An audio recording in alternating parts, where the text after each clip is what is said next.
Muammar Gaddafi shugaba mai adalci, shugaba mai son ci gaban kasar shi, nahiyar shi da mutanenta. A idon wasu kuma Muammar Gaddafi shaidanin shugaba ne, azzalumi da yake son azurta kanshi kadai da iyalansa, kuma wanda ya kashe mutane bila adadin, ya dauki nauyin manya-manyan kungiyoyin yan ta'adda da suke kai hare-hare kamar irin sa abun fashewa a jirgin sama da ya kashe mutane sama da 243 a Ingila, wanda turawa suke wa lakabi da mahaukacin karen Libya, yayin da suke zargin shi da aikata laifuffuka kala-kala kamar kama waɗanda basu bi tsarin shi ba, yayi musu kisan gilla. Kiyayya da gaba ce tsakanin shi da turawa da kuma wasu rukunin mutane a cikin kasar ta Libya waɗanda ake kira da National Liberation Army of Libya, kuma turawan suka zage duk wani karfin su, suka yi haɗin gwiwa da su 'yan kasar ta Libya suka kashe Muammar Gaddafi, yayin da yake ihun tambayar su, shin menene na muku, menene ban yi muku ba a kasar nan ta Libya? Kuma yace musu kuna aikata babban kuskure, amma idan su ya rufe. Haka suka bi shi suka kamo shi yayin da yake gudun mutuwa, wato kokarin tsira da ran shi bayan ya shige cikin wata kwalbati wato magudanar ruwa. Haka suka kama shi suka kashe shi a 20 ga watan Oktoba shekara ta 2011 a wani gari mai suna South da ke cikin kasar ta Libya. Kwarai sun kashe Muammar Gaddafi wai da nufin samun yanci a kasar ta Libya, amma tambayoyin da ke fal a cikin mutane ga duk 'yan kasar ta Libya, musamman wanda basu goyi bayan shi ba, wato wanda suka kashe shi, da su kuma turawan da suka bada taimakon kusan kashi 70 cikin 100 na kashe Muammar Gaddafi da sunan kwatarwa 'yan kasar Libya freedom wato yanci. Shin wani kuskure Muammar Gaddafi ya aikata da ya cancanci mutuwa ta wulakanci kamar haka? Shin wani laifi Muammar Gaddafi ya yi muku? Samar da ingantaccen ilimi a kasar ko samar da ingantacciyar rayuwa, bunƙasa harkokin lafiya da samar da gidajen zama kyauta wa 'yan kasar shine babban laifin shi, ko kuma kawar da babbar matsalar da Libya ta dade tana fuskanta na rashin ruwan sha da suke fama da ita tun a shekara ta 1930, wanda Gaddafi ya yi project da ake kira the Great Man-Made River wato GMMR, aikin da ba taɓa yin irin shi ba a tarihin ƙasashen duniya na samar da ruwa, aikin da Gaddafi ya kashe kuɗi sama da dala biliyan 25 ba tare da ciwo bashin ko sisi ba a makwabtan ƙasashe. Gaddafi yana ɗaya daga cikin shugabanni na gaba-gaba da suka yi yunkurin haɗe kan ƙasashen Afirka, samar musu da 'yanci, ci gaba da wayewa, tare da goyon bayan wasu shugabannin Afirka kamar irin su Idris Deby shugaban ƙasar Chadi, Robert Mugabe daga Zimbabwe, marigayi Janar Sani Abacha daga Nigeria, Yoweri Museveni daga Uganda da kuma Nelson Mandela of South Africa. Wasu suka ce babban laifin shi shine kokarin daina amfani da kuɗin ƙasar Amurka wato dola wurin saye da siyarwa na man fetur, da hana turawa tace man fetur don ya tace man shi a cikin ƙasar shi. Wa'innan su ne tambayoyin da kowa ke son jin amsar su, wanda mutanen da suka kashe shi suke kiran shi da azzalumin shugaba da ya lalata ƙasar Libya baki ɗaya, kuma suka ce Libya ba za ta gyaru ba ko da bayan mutuwar shi saboda barnar da Gaddafi yayi a cikin ƙasar. Tabbas kai da kanka zaka iya bada amsar da ma yanke hukuncin cewa shin Gaddafi shugaban kwarai ne ko kuma akasin haka, shin Libya ta rasa shugaba ko kuma kashe shi shine mafita wa kasar ta Libya. Domin gane hakan sai mun koma baya, wato 7 ga watan Jun shekara ta 1944 daidai da ranar da aka haifi Muammar Gaddafi a wani ƙauye mai suna kasar Abu Hadi kusa da garin South tsakankanin birnin Tripoli da Benghazi da ke kasar ta Libya. Da Gaddafi yake tasowa, mahaifin shi Abu Muniyar yana mai faɗa wa Gaddafi da bashi labarin yanda kasar Libya da mutanenta suka sha wahala wurin turawan Italy lokacin mulkin mallaka a 20th century wato karni na 20. Sannan ya sanar mai da cewa mahaifin shi wato kakan Gaddafi an kashe shi ne a wurin yakan turawan Italy, kuma shi ma ya ce an jikkata shi a lokacin yakin duniya na farko. Hakan ne yasa Gaddafi ya taso yana mai sa idanu akan harkokin kasar da fata na canza tsarin mulkin kasar duba da irin mulkin cin hanci ko in kula rashawa da ke faruwa a kasar ta Libya a ƙarƙashin shugabanta mai suna King Idris na farko. Tun bayan yakin duniya na biyu, duk da 'yancin kai da kasar Libya ke da shi, amma turawa suna juya kasar da amfanar arzikin kasar fiye da ma 'yan kasar Libya, kuma duk saboda sakaci, biyayya da cin hanci na wannan sarki a wancan lokacin. A shekara ta 1959 ne lokacin da aka gano danyen man fetur a kasar. Tuni kasar ta fice daga jerin matalautan kasashe zuwa kasa mafi dimbin arziki sosai, kuma ɗaya daga cikin manyan kasashe a nahiyar ta Afirka. Sai dai kash, wannan danyen man ba gwamnatin Libya ke da iko da shi ba, kasashen turawa ne ke haƙo shi, su tace shi, sannan su yi mai price daidai da yanda suke so su siya. Ana haka ne gwamnatin kasar America ta bawa wannan sarki wato King Idris cin hancin ɗaruruwan miliyoyin kuɗi domin ya ba su dama su gina barikin sojan sama a cikin kasar ta Libya. A bangaren Gaddafi kuwa shine dan karamin su a cikin yara 6 da iyayen shi suka haifa. Mahaifin shi Abu Muniyar da mahaifiyar shi Aisha suna son Gaddafi matuka, amma hakan bai hana su tura shi makaranta ba yana dan shekara 10 zuwa wani gari mai suna South, garin da za a mai kisan gilla nan da ɗan shekaru masu zuwa. Ba iya karatun boko ya mai da hankali ba kadai, ya dage da zuwa makarantar Islamiyya da yake koyan karatun Qur'ani da ma abubuwan addini. addini. Gaddafi ya yadda da karatun Qur'ani sosai kuma ya rike shi hannu bibbiyu, kuma yana mai yawan cewa komi za a same shi a Qur'ani, har da yanda ake hada atomic nuclear wato makamin kare dangi. A daidai lokacin ne shugaban kasar Egypt Gamal Abdel Nasser yake ta fafutukar haɗe kan kasashen Larabawa da kuma ɗagawa Turawa yatsa. Gaddafi yana matukar son wannan aƙida ta Abdel Nasser, kuma ya kasance mai yawan sauraron gidajen rediyon Cairo domin ya ji maganganun Gamal Abdel Nasser, kai har ta kai ta kawo ya haddace su, kuma yake kwaikwayon irin maganganun nashi a makaranta. Tun a makaranta aka fara sanin shi wurin nuna aƙidin shi na kawo sauyi a ƙasar Libya da ma nahiyar Afirka baki ɗaya. An san shi sosai musamman wurin haɗa zanga-zanga a cikin ɗalibai, kamar a lokacin da aka kashe Patrice Lumumba, shugaban ƙasar Congo da ake zargin ƙasar America da Belgium suka kashe wurin yakin neman 'yanci wa ƙasar shi Congo. Haka yayi zanga-zanga a lokacin da ƙasar Faransa ta gama ƙirƙirar makami mai linzami wato nukiliya da take shirin gwadawa. Sannan yayi zanga-zanga lokacin anti-colonial revolution a Algeria. Haka aƙidun shi suka yi ta girma duk da ana hana shi yin wasu abubuwa. Gaddafi ya kammala karatun shi ne daga makarantar da ake kira Misrati, yayin da ya haɗu da abokai masu irin wannan aƙidu na kawo canji a ƙasar Libya da nahiyar Afirka. A shekara ta 1964 ne Gaddafi ya shiga makarantar sojoji, sannan ya fara karatun history wato tarihi da kuma politics siyasa a jami'ar da ke Benghazi cikin ƙasar ta Libya. Duk da bai gama karatun ya fita daga makarantar ba, saboda a cewar shi bai yadda da yanda tsofaffin sojojin da ke koyar da su ba da kuma aƙidun su. Hakan ne yasa ya kirkiri wata ƙungiya ta matasan sojoji da ake kira da Pre-Unionist Officers da suke da aƙidu na canza nahiyar Larabawa da Afirka. Ana haka Gaddafi ya shiga wani gajeren course da ake koyar da atisayen soja wanda ake kira da Beacons Fel, kuma ya kammala a shekara ta 1966. Sannan ya tafi wata makarantar sojoji a Sandhurst da ke kasar Ingila. A wannan lokaci matasan sojoji suka fara yawaita a cikin kasar ta Libya, inda kowa yana ganin cin hanci, koma baya na harkar lafiya, karatu da kasuwanci kuru-kuru a kasar ta Libya karkashin wannan sarki King Idris. A shekara ta 1969 ne Gaddafi ya dawo hutun sati 6 kasar Libya. A shirin Gaddafi da abokan shi wato matasan sojojin nan sun shirya yi wa King Idris juyin mulki ne a kasar, kuma suka sa ranar 12 ga watan March duk a shekarar ta 1969. Sai dai kash, ranar ta yi daidai da ranar da wani sanannen mawaki daga Egypt da zai zo yin wasa a kasar ta Libya, kuma baki da dama da manyan tsofaffin sojoji da shugabanni duk za su halarci taron a daren domin kare mutuncin kasar Libya da mutuncin su kuma tsofaffin sojojin da shugabanni, kar a kame su a gaban baki da kuma iyalansu. Gaddafi ya daga yin juyin mulki a ranar, sai ya maida shi zuwa 13 ga watan August, yayin da duka manyan sojojin da shugabanni za su haɗu a wurin taro. Sai dai da lokacin ya zo, abokan na Gaddafi suka ce mai basu shirya kwatan mulkin ba. Gudun kar a samu matsala, Gaddafi ya ƙara daga yin juyin mulkin zuwa 1 ga watan September duk a shekarar ta 1969, ranar da za a yi wa King Idris juyin mulki a ƙasar Libya. An yi sa'a, a ranar juyin mulkin King Idris ya tafi ƙasar Turkiya don neman lafiya. Haka Gaddafi da shi da abokan shi sojoji suka fara kama duk manyan sojojin da kuma dan uwan King Idris da yake shirin gadar mulki a nan kusa. Haka Gaddafi ya samu nasarar karɓar iko a ƙasar cikin sauki ba tare da kashe ko mutum ɗaya ba ko a zub da jini. Juyin mulkin Gaddafi yana ɗaya daga cikin juyin mulki mafi sauki a duniya da ya faru. Nan ya fito cikin dubbunan 'yan Libya da suke goyon bayan juyin mulkin, yayin da yake musu magana ta farko a matsayin shi na sabon shugabansu.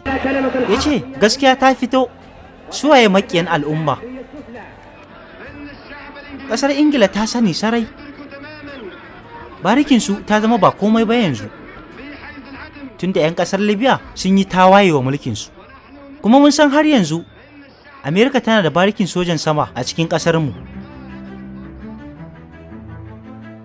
Abu na farko da Gaddafi ya fara yi a matsayin shi na sabon shugaban Libya shine rufe wannan barikin sojan sama na Amerika da suka gina a lokacin mulkin Idris. Sannan ya dakatar da alakar siyan makamai da kasar Ingila. Turawan Italy da Yahudawa kimanin 20,000 ya kore su daga kasar, kuma ya kwace duk wani abu da suka mallaka kamar kamfanoni da sauransu. Haka ya hana karanta duk wani littafi da ya fito daga Turawa a makarantun Libya, kuma bankunan kasashen waje da suke cikin Libya ya maida su na kasar Libya. Gaddafi ya waiwayo kan man fetur na kasar, yayin da ya ce a canza sabon tsari na tace shi da siyar da man, duba da yadda Turawa suka fi 'yan kasar Libya amfana da arzikin man fetur ɗin. Nan ya ce duk manyan kamfanonin da suke tace man na kasashen waje cewa da a zauna a sake sabon lissafi, kuma ya sawa man farashi daidai da abin da ake siyar da shi a kasuwar duniya, ko kuma su fice da kasar ta Libya. Ya musu barazana har yana cewa mutanen kasar Libya sun rayu kimanin shekara 5,000 babu man fetur, saboda haka za su iya haƙuri na 'yan shekaru domin su amfani arzikin kasar su yanda ya kamata. gabata. Da alamu ya yi nasara a wannan barazana, yayin da Libya ta zama ƙasa ta farko da ta fara samun shiya mafi yawa akan arzikin man fetur ɗinta, kuma ta zama ƙasa mai tarin arziki cikin ƙanƙanin lokaci. Haka su ma ragowar ƙasashen Larabawa suka fara bin wannan tsari, musamman a shekara ta 1970, yayin da aka ringa samun man fetur a ƙasashen Larabawa. Tsarin Gaddafi ya janyo wa Turawa asara mai yawan gaske, tun da kan kuɗin da suka zuba akan harkokin tace mai da kuma siyan man da suke. Sun ji haushi sosai har suka ce lallai wannan revolution na Gaddafi mai girma ne, kuma ƙasar America ta fi yin asara duba da kulle wannan barikin soja da Gaddafi yayi. Bayan haka ne sai ƙasar America ta fara zargin Gaddafi da fara bawa gwamnatin wasu ƙasashen da ba sa son tsarin America da kuma ɗaukar nauyin ƙungiyoyi kala-kala da suke yaƙi da ƙasar America. Hakan ne yasa suka fara tunanin ya za su kawar da Muammar Gaddafi. Gaddafi ya ci gaba yayin da ya soke tsarin shari'a na Turawa zuwa tsarin shari'ar addinin Musulunci. Ya hana shan giya, ya hana aikin alfasha, coci da kuma gidajen rawa. Gaddafi ya kwaikwayi wasu shugabannin Afirka kamar irin su Kwame Nkrumah, Julius Nyerere da kuma Kenneth Kaunda wurin kirkirar littafi da ke dauke da jadawali da tsarin aƙidu na sanin kai da yanci da kuma sukar Turawa. Sunan littafin Green Book, yayin da aka yada shi a cikin kasar ta Libya kuma ake koyar da shi a duk makarantun na Libya. Kwarai a lokacin Libya ta dauki setin da sai da tafi yawancin manyan kasashe da ke nahiyar Larabawa da ma Afirka baki daya. Kasar ta zama abin kwatance a bangaren ilimi, lafiya, gidajen zama da kuma abinci. Duk dan kasar Libya da zai yi sabon aure, gwamnatin Libya za ta bashi kuɗi da zai siya gidan da zai zauna a ciki. Duk da wasu 'yan kasar suna cewa bin wannan hanya tana da matukar wahala kafin ka samu, dalilin da yasa yawancin su basu damu da su bi wannan hanyar ba na samun gidaje kyauta daga gwamnatin ta Gaddafi, kuma da kasuwanci da ya bude wa duk 'yan kasar Libya. Libya tana cikin kasashe da suke da yawan Sahara, kuma a lokacin suna fama da matsalar ruwa sosai a kasar shekara da shekaru. Wannan ne yasa Gaddafi ya kaddamar da wannan aikin da ba a taba yin kwatankwacin irin shi ba a duniya, in ka cire wanda aka yi a China na jan ruwa daga kasa zuwa kasa, aikin da ake kira the Great Man-Made River. A shekara ta 2009 ne aka kira kasar Libya da tafi kowace kasa ci gaba a nahiyar Africa da Middle East. Kwarai Gaddafi ya sha wahala wurin haɗe kan 'yan kasar Libya, kasar da take da al'adu mabambanta da kuma aƙidu na siyasa, amma haka ya rike kasar cak wurin samar da tsaro da kuma lafiyar mutanenta. Sai dai kuma a yanda tsarin mulkin da Gaddafi ya ɗauko sun ce ya bi tsarika da suka tauye haƙƙin ɗan adam ta hanyoyi da dama. Ya fara samun tangarɗa ne kafin ya yi murnar ansar mulkin Libya na 17, yayin da farashin man fetur ya karye a kasuwar duniya a lokacin. Abubuwa suka ɗan ja baya akan yanda aka saba. Hakan ne ya fara ba makiyan Gaddafi na siyasa damar fara sukar gwamnatin shi. Sai dai kuma a tsarin Gaddafi duk wanda ya fito ya soki gwamnatin shi to fa zai sa a kama shi, a ɗaure shi a gidan yari. Haka in kuma ɗan siyasa ne ka fito ka soke shi to fa sai dai a neme ka a rasa, don ko ganin ka ma ba za a yi ba a gidan yari. Hakan ne ya fara raba kan 'yan kasar ta Libya, inda wasu da suka dade suna jin haushin mulkin na Gaddafi suka fara hada zanga-zanga, kai har suka fara shirye-shiryen yi mai juyin mulki a rawun shekara ta 1985. Har wasu sojoji guda biyu suka kai wani hari a barikin sojan sama da Gaddafi yake ciki a lokacin da nufin kashe shi. Ba su yi nasara ba, aka kama su kuma Gaddafi ya sa aka kashe su. Kuma ba su kadai aka kashe ba, an hada da wasu manyan sojoji da ake zargin da sa hannunsu su sama da 10. Hakan ne yasa Gaddafi ya fara maye gurbin manyan sojoji da wasu sojojin da yadda da su sosai, kuma ya tabbatar da suna da aƙidu irin nashi na revolution. Sannan ya ƙara linka tsaron masu gadin shi. Ya kaddamar da wata ƙungiyar matasan sojoji da ake kira da Revolutionary Committee da yake dauke da matasan sojoji sama da 4,000. A shekara ta 1988 ne lokacin da wata zanga-zanga ta barke a cikin kasar, inda 'yan kasar suke kira da gwamnatin Gaddafi da ta sassauta wa wa'inda aka kama da ke gidan yari, kuma suka ce suna buƙatar 'yancin ɗan adam da kowa zai iya faɗar komi, wato freedom of speech, da kuma rage kama, sace da kuma azabtar da mutane a cikin kasar, musamman wa'inda ba su bi tsarin shi ba. Abubuwa sun fara zafi yayin da wasu 'yan kasar Libya da suka tafi taimakon Afghanistan a lokacin da Afghanistan ke fama da yaƙi da Soviet Union, wato gamayyar ƙasashen Rasha. Wasu suka ce sojojin sun fara dawowa kasar Libya da nufin shirya yanda za su kawar da Muammar Gaddafi, yayin da aka fara zargin Gaddafi da rarraba makudan kuɗaɗe na man fetur in kasar, da ya aje kuɗaɗen a bankuna daban-daban da ke kasashen waje, kuɗaɗen da za su makale nan da 'yan shekaru masu zuwa. Gaddafi bai ɗauki wata barazana ta cikin gida da muhimmanci ba, domin yana kallanta a matsayin ba komi ba, kuma ba ta hana shi ci gaba da yin aƙidun shi ba, kai har ya fara gabatar da manyan aƙidun shi na International Revolution, wato bujirewa aƙidun Turawa da ya koya a wurin Abdul Gamal na ƙoƙarin haɗe kan ƙasashen Larabawa, wanda ake kira da Pan-Arabism, wato yunkurin haɗe ƙasashen Larabawa zuwa ƙasa ɗaya kuma shugaba ɗaya. Sannan da Islamic Unity, wato tsakanin ƙasashen musulmai ya zamana babu wani hijabi wurin shiga da kasuwanci da kuma taimakon juna. Kuma Gaddafi Gaddafi ya tsunduma cikin mafarkin yin hakan ne yayin da wannan shugaba na Egypt ya mutu, wato Abdulgaman, saboda ciwon zuciya a shekara ta 1970. Nan Gaddafi ya dauki ragamar da nufin karasa ta. A shekara ta 1972 ne Gaddafi ya nemi kasar Egypt da Syria da su zama United da Libya, amma duka kasashen biyu suka ki yadda. A shekara ta 1974 yayi sainin yarjejeniyar haɗin kai da Habib Bourguiba, shugaban kasar Tunisia, don samun haɗin kai tsakanin Libya da Tunisia, amma daga baya hakan ya ki aiki a aikace. Akwai wani ɗan ƙaramin yaƙi da ya faru a shekara ta 1973 tsakanin kasar Libya da kasar Chadi akan wani guri da ke bakin bodar kasashen guda biyu. Gaddafi ya shirya tsakanin shi da kasar ta Chadi, sannan kuma ya je kasar domin samar da haɗin kai da zaman lafiya tsakanin su a shekara ta 1987, kuma zaman lafiya da abota ta karu ne a shekara ta 1994 yayin da Gaddafi ya janye duka sojojin Libya da ke kasar Chadi. Gaddafi ya waiwayi wata kungiya da ake kira da Palestine Liberation Organization, kungiyar da ke karfafawa sojojin Palestine wurin kwatar garin su daga wurin Isra'ila. In dai ka kalli bidiyon mu na Palestine da Isra'ila zaka san su waye wayannan kungiya ta PLO. Taimakon Palestine da Gaddafi yayi ya lalata alakar shi da kasar Egypt, saboda kasar Egypt ta hada zama tsakanin Palestine da Isra'ila domin samar da yarjejeniyar zaman lafiya a shekara ta 1979. Ganin alakar shi da Egypt da ma sauran kasashen Larabawa kamar irin su Saudiya ta lalace, hakan yasa ya koma ya kulla alaka da Soviet Union, gamayyar kasashen Rasha, inda suka fara alaka mai kyau har Libya ta zama kasa ta farko da bata cikin Soviet Union. Aka bata wata tankar yaki mai suna Supersonic MiG-25. Sai dai duk alakar su tsakanin su sun yi nisa sosai. Muammar Gaddafi ya waiwaye Africa yayin da yake taimakon kasashen da suke anti-government, wato masu kokarin yin juyin mulki ko yin mulkin na soja a kasar su, inda yake taimaka musu da makudan kudade da makamai. Lokacin apartheid, wato lokacin da 'yan South Africa ke kokarin kwace kasar su daga wurin turawan da suka yi bake-bake a kasar, Gaddafi ya zama babban mai bada taimako wa bakaken kasar domin tumbike mulkin farare a kasar da suke 'yan kadan. Idi Amin, sojan da ke mulki a Uganda, yana fama da yaki kuma karfin shi ya fara karewa. Gaddafi ya kai mai dauki. Kungiyoyi kala-kala da ke cikin Africa, Gaddafi ya taimake su, musamman na Liberia da Sierra Leone. Ganin yadda Gaddafi yake bawa kungiyoyi taimako har wa'inda akidin su basu zo ɗaya da irin nashi ba, yasa duniya ta fara rasa gane kan Muammar Gaddafi.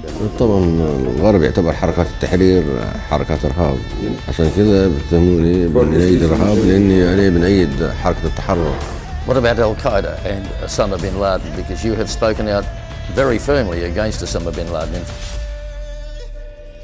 Wannan baturen dan jarida ne da yake yi mai tambayoyin cewa me yasa yake taimakawa 'yan ta'adda, yayin da Gaddafi ya ce mai turawa suna tunanin dan yana taimakawa kungiyoyi shine suke daukar shi a matsayin dan ta'adda. Haka tsakanin Gaddafi da turawa ya ci gaba da tsamari, yayin da suka zarge shi da daukar nauyin hare-hare a Turai da kuma taimakawa kasar Iran, wato Saddam Hussein, lokacin yakin shi da kasar America. A lokacin kasar America ta yi banin sayan man fetur daga kasar Libya da ma duk wani abu da ya shafi Libya. Duk da kasar Ingila bata yi hakan ba, amma nan kusa ita ma alakar su za ta lalace bayan da aka yi zanga-zanga a kasar Ingila a embassy Libya, inda aka bude wa 'yan zanga-zangan wuta daga cikin ginin embassy Libya har aka kashe wani dan sandan Ingila mai suna Bonnet Blanchard. America ta yi atakin jiragen ruwan sojan Libya da dama a tsakanin shekara ta 1986 a bodar teku. Gaddafi ya sa ko ya dauki nauyin wasu kungiya yayin da suka shiga da bomb cikin kasar Germany a wani gidan rawa da yawancin sojojin America da iyalansu ne ke haduwa a wurin. Bomb din ya tashi da su kuma ya kashe su. Domin ramuwa, America ta kaddamar da wani operation da ake kira da Operation El Dorado na kaiwa Muammar Gaddafi hari a gidan shi, yayin da harin bai sami Gaddafi ba amma ya kashe sojojin shi kusan 45 da kuma farar hula guda 15, sai yar shi da ya ritsa da ita. Duk a shekarar ta 1986 sun kai harin duk da zargin Gaddafi suke da sa wannan bomb din na Germany. Gaddafi ya hada kai da wata kungiya da ake kira da PIRA, wato Provisional Irish Republican Army. Kungiya ce da ke gaba da kasar America kuma wanda suka yi alwashin kawar da kasar Ingila. Kungiyar daga Ireland ta karbi taimako sosai daga wurin Gaddafi da fatan su hada United Irish Republic. Gaba mai karfin gaske bata fara ba tsakanin Gaddafi da Turawa sai a 20 ga watan Disamba shekara ta 1988, yayin da Gaddafi ya kai wani hari inda aka sa bomb a cikin jirgin sama da ake kira da Pan Flight 103 da ya tashi daga Ingila zuwa New York, America. Bomb din ya tashi a cikin jirgi yayin da ake tsaka da tafiya kuma ya kashe mutane sama da 200 255. Gaddafi dai ya musanta zargin kuma ya ce shi ba shi bane ya dauki nauyin kai harin. Kasashen na Turawa ba su saurare shi ba, inda tuni suka sawa kasar Libya takunkumi na alakar komai da kasar. Turawan suna zargin wasu manya-manyan ma'aikata daga Libya guda biyu, kuma suka buƙaci Gaddafi da ya bawa Turawa wa'innan officials din guda biyu da suke zargin su, yayin da Gaddafi yake yadda ya bada su. Haka aka yi ta jayayya har sai da shugaban kasar South Africa a lokacin Nelson Mandela ya sa baki kuma ya je kasar ta Libya, sannan aka yi yarjejeniya ya bada su a shekara ta 1999 kenan, inda aka gurfanar da su a kotun Turai. Kamar a mafarki aka wayi gari Gaddafi yana matukar son gyara alakar shi da kasashen Turawa. Ya fara da sa hannu da kuma hada kai da Turawa wurin yakar kungiyar Al-Qaida ta Osama bin Laden, sannan ya yarda da Turawa da su yi inspection na makamai da ake yi a kasar Libya, wato tantance wani makami kasa take hadawa ko kuma amfani da shi. Lokaci na farko Gaddafi ya fito yana sukar kungiyar Al-Qaida bayan sun kai harin nan da ake kira da 9/11, wato harin Osama a kasar America da ya kashe mutane sama da 3,000, kuma ya fito gidan talabijin na America aka yi budaddiyar hira da shi, wanda idan aka ce hakan zai faru shekara 10 da ta wuce ba wanda zai yadda. Akwai dalilan da yasa Gaddafi ya canza cikin sauri kamar haka. Na farko, ya yi kokarin haɗe kan kasashen Afrika da Larabawa, hakan bai yiwu ba. Na biyu, lokacin farashin man fetur ya kare, kuɗin shiga na Libya ya ragu sosai, sannan ga takunkumi na kasuwanci. In dai bai yi wani abu da wuri ba to akwai matsala. Na uku, Soviet Union wato gamayyar Rasha, America ta yi nasara a kanta, sannan America ta kashe Saddam Hussein, kuma babban target ɗinsu zai zama Muammar Gaddafi. Nan ya ba su dama suka shiga Libya suka binciki makamin da ya ce yana haɗawa na nukiliya, kuma ya ba su dama da su lalata shi da kansu. Tony Blair shine Prime Minister na Ingila a wancan lokacin, wato a shekara ta 2004. Ya zama shugaba na farko da ya kai ziyara Libya daga Turai, inda suka haɗu da Gaddafi bayan shekaru masu yawa. A shekara ta 2006 ne America ta sanar da cewa ta cire duk wani zargi da takunkumi wa Libya, tunda ya yarda ya daina haɗa makamin na ƙare dangi, kuma suka cire Libya daga jerin ƙasashen da suke ɗaukar nauyin 'yan ta'adda. Gaddafi ya taka muhimmiyar rawa wurin ƙoƙarin haɗe kan ƙasashen Afrika, da ya so wata rana a kira ta da United States of Africa, inda sojoji za su zama ɗaya, kuɗi ɗaya, sannan passport ma ɗaya, inda ɗan Afrika zai shiga kowace ƙasa a Afrika kamar ƙasar shi. Kuma kamar hakan ya so ya faru, inda yawancin shugabannin na Afrika suka amince da wannan idea. Sannan ya yi ƙoƙarin kare, nuna da kuma fargar da Afrika wurin barin Turawa da suke iban ma'adanan Afrika su bar su cikin yunwa da talauci. Yin wannan wasu suka ce shine ya kai shi ga halaka. Ana haka ne alakar Gaddafi da Turawan ta ƙara fara lalacewa saboda man fetur, yayin da ya ƙara canza tsarin yadda zai ringa saida musu da man fetur saboda karyewar da yayi. Kai har ya fara daina kasuwanci da su, ya koma yi da China, Rasha da sauran ƙasashe. A bangaren 'yan ƙasar Libya kuwa yau kusan shekara 40 kenan Gaddafi yana mulki a ƙasar. Hakan ya tara mai makiya sosai, da kuma yawancin 'yan ƙasar Libya suke mai kallon ba abin da yake a ƙasar, duk da ci gaba da ya kawo musu irin wanda ba su taɓa samun shi ba, sai dai sun ce sun gaji da tauye haƙƙin ɗan adam da yake a ƙasar. A shekara ta 2010 ne, shekara ɗaya kafin kisan Gaddafi, aka fara wani abu a nahiyar Larabawa, wai shi Arab Spring, yayin da Larabawa suka fara borewa shugabanninsu, musamman wanda suka daɗe kan mulki. An yi a Tunisia, inda suka tumɓuke shugabansu, haka a Egypt. Sannan a farkon shekara ta 2011 aka fara zanga-zanga a cikin ƙasar Libya. Haka aka fara samun ƙarancin abinci a ƙasar. A farko zanga-zangar ta lumana ce suke yi, sai kuma Gaddafi ya sa sojoji suka fara harbin 'yan zanga-zangar, har aka fara kisa. Tun suna tsoro an kashe mutum ɗaya, an kashe mutum 3, 10, mutum 50, mutum 100, sai abu ya fara tsamari, yayin da wa'annan ƙungiyoyi da ba sa son Gaddafi suka ɗauki makami, da ma wasu 'yan ƙasar ta Libya. Nan 'yan ƙasar ta Libya suka fara kira ga NATO, wato ƙungiyar ƙasashen Amerika da Ingila, domin su kawo musu ɗauki, inda suka ce Gaddafi ya juyo makaman shi kan 'yan ƙasar shi. Hakan ne yasa sakataren gwamnatin Amerika mai suna Hillary Clinton ta haɗa taron gaggawa da shugabannin Larabawa da kuma shugaban ƙasar Amerika Barack Obama a White House don tattauna abin da suka kira da kare haƙƙin ɗan adam a ƙasar Libya. Sun tattauna yayin da aka buƙaci Obama da ƙungiyar NATO da su ɗauki matakin soja na kare ran 'yan ƙasar Libya daga Gaddafi. Haka aka yi sanin na bada umarnin ɗaukar matakin soja a Libya, inda suka fara da wani abu da ake kira da No Fly Zone, wato hana jirgin yaƙin gwamnatin Libya tashi a ƙasar. Kuma No Fly Zone na nufin in dai jirgi ya tashi za a mai kashedi da ya sako, in kuma bai bi umarni ba sai a harbo shi. Operation in NATO shine nufin kare ran 'yan ƙasar Libya. Sannan suka ƙara gaba suka tura sojoji domin taimakawa mayakan na Libya don kwace duk wani gurare na ma'adanan ƙasar Libya daga gwamnatin Gaddafi. Sojojin da ke cikin Libya yanzu sun hada da sojan Amerika, sojojin Qatar, sojan Faransa da kuma na Ingila. Kowa na gani kuru-kuru sojan NATO sun fi damuwa wurin kawar da Gaddafi da kare ran ɗan adam a ƙasar. Haka su ma sojojin da ke yakar Gaddafi da jama'ar gari da idan su ya rufe, kawai sai suke su kawar da Gaddafi. Kuma maganar take haƙƙin ɗan adam, su ma sojojin da ke yakan Gaddafi sun take haƙƙin ɗan adam yayin da suka ringa kashe 'yan ƙasar Libya da suke goyon bayan Muammar Gaddafi a lokacin. A hankali ƙarfin Gaddafi ya fara raguwa kuma suna ƙoƙarin cin mai. A lokacin Gaddafi ya yi magana yana cewa 'yan ƙasar da su kare ƙasar Libya daga sharrin Turawa da suka shigo yaƙar su. Ya ce a karo na biyu ba za mu yadda Turawa su yi mana mulkin mallaka ba, su juya man fetur in ƙasar Libya. Ya ce ba gudu ba ja da baya, za mu yi yaƙi kuma mu kare Libya gabas, arewa, kudu da yamma. Haka aka yi ta yaƙi a ƙasar yayin da Gaddafi aka daina ganin shi inda yake gudu daga gari zuwa gari. Misali lokacin da yana Tripoli, sojan NATO suka cimma garin sai ya koma Benghazi, so ƙara cin mai sai ya koma South, garin nan da ya zo makaranta da yana yaro. Turawan suka ce sun ba shi dama da za su kawo jirgi da zai ɗauke shi ya bar ƙasar ta Libya, amma ya ce a'a sai dai ya mutu a cikin ƙasar Libya, inda har yanzu ma bai gama yadda 'yan ƙasar shi ne suke yakar shi ba. Ya ce 'yan ƙasar shi suna son shi kuma za su kare shi. A Oktoba shekara ta 2011 yayin da Gaddafi ya jero da rukunin motocin shi inda yake kokarin canza wuri, jirgin yakin NATO ya hango su sai ya jefa wa rukunin motocin bom inda ya kashe masu tsaron shi da dama, aka jikkata yawancin su amma bai samu Muammar Gaddafi ba. Sojan NATO tuni suka sanarwa da sojojin Libya kuma suka faɗa musu wurin da abin ya faru. Tuni suka karasa wurin domin neman Gaddafi inda yake kokarin gudu har ya shige cikin wata magudanar ruwa. Haka suka ganshi suka kama shi suna ihu da kabbara kuma suna cewa suna son shi a raye. Gaddafi ya kalle su ya ce shin mene na muku, kuna aikata babban kuskure. Daya daga cikin su ya falle Muammar Gaddafi da mari ya ce mai shiru kare. Sun dake shi suka ji mai ciwo. Yanda Gaddafi ya mutu ba a san takamaimai ba, yayin da wasu suka ce ya mutu saboda ciwukan jikin shi da duka. Wasu suka ce a cikin sojojin ne wani ya dauki bindigar Gaddafi ta gol ya harbe shi. Koma ta yaya suka kashe Gaddafi? Wasu suka ce sun tafka babban kuskure, yayin da wasu suke goyon bayan kashe shi. Na tabbata zuwa yanzu zaka iya yanke hukuncin shin kisan Gaddafi mafita ne wa kasar ta Libya ko kuma shin Libya ta rasa shugaba, duba da yanayin kasar Libya yanzu inda kasar ta rabu biyu kuma tsaron kasar ya tabu yayin da makamai suka yawaita kai har suka fara bazuwa a kasashen Afrika kamar Niger, Chadi da Nigeria, inda ta'addanci ya yawaita kamar Boko Haram da kidnapping a Nigeria, Taliban a Chadi. Kwarai zamu tattauna yanda tsaron kasashen Afrika ya tabu da ma yanda mulkin yake tangal-tangal a kasashen na Afrika kamar irin su Nigeria da Niger, Burkina Faso inda juyin mulki ya yawaita. Kai dai yi subscribe idan baka yi ba, sannan a yi likin wannan bidiyo, hakan zai karfafa mana gwiwa kuma sakon bidiyon ya isa inda ya kamata. Kuma kar a manta a yi sharing wannan bidiyo. Kana kallon tashar labaran Alajabi ne inda muke kawo muku manya-manyan labaran da suka faru a duniya, wato documentaries cikin yaren Hausa wanda ba za ka same su a ko ina ba sai a nan. Idan kana ganin labarin Gaddafi an kai ruwa rana wurin tashin hankali, to watakila ba kalli labarin Adolf Hitler ba wanda ya kashe Yahudawa sama da miliyan 6 kuma ya rikita duniya baki daya. Zaka iya kallon bidiyon in ka danna gashi nan, ko kuma ka kalli labarin yara 13 da suka makale a kogo.